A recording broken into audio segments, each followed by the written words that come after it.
Gente, para essa questão aqui de história. Regimento que levou Tomé de Souza, governador do Brasil. Eu, ei-rei, faço saber a voz. Tomé de Souza. Já tentei ler várias vezes essa palavra. Fidalgo, nós deve ser, né? Fidalgo de minha casa, que vendo eu quanto serviço de Deus e meu é conservar e nobrecer as capitanias e povoações das terras do Brasil, e dar ordem em maneira com que melhor e mais seguramente se possam ir povoando, para o exaltamento, né, de nossa santa fé e proveito de meus reinos e senhorios, e dos naturais deles, ordenei, ora de mandar nas ditas terras fazer uma fortaleza e povoação grande e forte, em um lugar conveniente, para daí se dar favor e ajudar as outras povoações, e se ministrar justiça e prover nas coisas que cumprirem a meu serviço e aos negócios da minha fazenda e a bem das partes. O regimento evidenciado no texto acentuou diretamente o processo de... Mas, rapaz, eu tirei o print errado. Deixa eu ver se aqui apareceu. Então, eu vou ter que ir lá no Google. Vamos embora lá no Google comigo. Deixa eu ver se aqui abre direitinho. O que a gente faz aqui. O regimento evidenciado no texto acentuou diretamente o processo de quê? Abolição da escravidão, centralização política, desvalorização da cana, independência brasileira ou reforma agrária. A gente percebe aqui que Tomé de Souza, ele fala sobre terra, sobre conservar e enobrecer as capitanias e povoações das terras do Brasil, e da ordem e maneira com que melhor e mais seguramente se possam ir povoando, para exaltamento da nossa santa fé e proveito dos meus reinos e senhorios. Então, não existe essa abolição da escravatura, até porque está no começo, né, dessa colonização do processo de capitanias. E esse processo de escravidão era bem forte nesse momento. Então, aqui já corta a letra A. Aí, a gente aqui, ó, independência brasileira. Não, o processo de capitania estava totalmente interligado com o quê? Com essa relação de colonização da colônia com a metrópolis. Então, não existe aí. A desvalorização da cana também não, porque a gente sabe que esse processo, o inicial das capitanias, né, a cana, o açúcar, ela estava em grande ápice. Então, não existe a desvalorização da cana, então já corta aí também. Ou a centralização política ou a reforma agrária. Nesse contexto aqui, não existe esse contexto de reforma agrária. Por quê? Existem lutas, mas a reforma agrária nunca foi, né, pautada, né, em novo processo.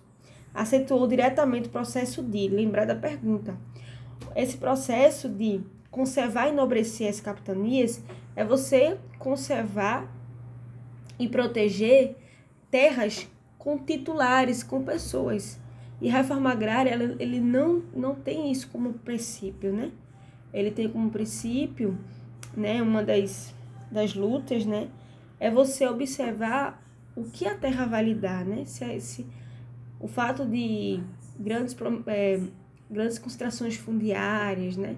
Terras com nomes, a lei de terras, tudo isso faz com que exista uma concentração de terras e essas terras ficam improdutíveis, sem um retorno social.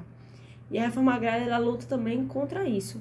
E a capitania, ela tinha esse viés também, né? Apesar de ter muitas áreas ali que tem agricultura, mas era um campo, né, de terra muito grande, né? Então, e eles conservavam e enobreciam essa terra centralizada em uma pessoa só.